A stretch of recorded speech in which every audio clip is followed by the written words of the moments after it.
Business rates are really quite important, aren't they? They raise 25 odd billion pounds a year. It's a big hole if Labour aren't going to replace that with another tax. So I think Labour identified a kind of an important issue, which is that there is this big gap between what high street businesses are paying and what online businesses are paying.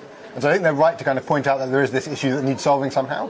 I think the announcement was pretty bold to say they're going to completely scrap business rates and replace it with something that will somehow solve all the problems, that will be fairer, it will be nicer, it will be good for everybody, and no council will be worse off.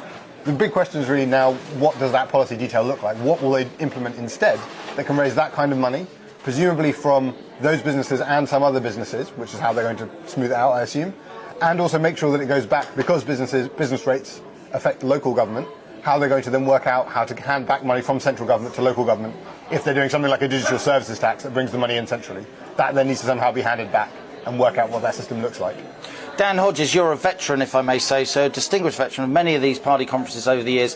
For Labour to get into power, it is always a coalition, isn't it, between more vulnerable groups, lower income workers and the more well-heeled and the business community. It has to be a broad coalition.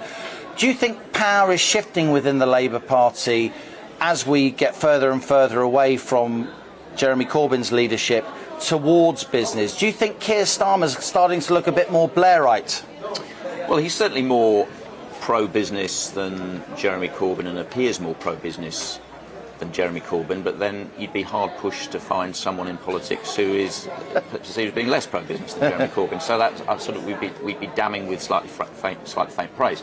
I think the problem with this, and the thing that confused me about the announcement, I mean, I can understand what Labour are trying to do politically. As you just pointed out, they are trying to sort of burnish their pro-business credentials.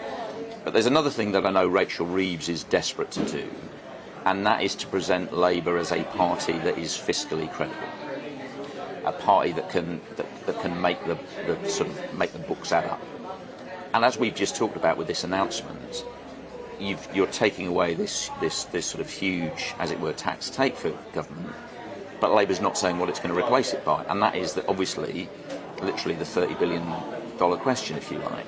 And until Labour starts to fill in details like that, I just don't see how Labour is really going to advance in terms of that key goal of making itself appear fiscally credible.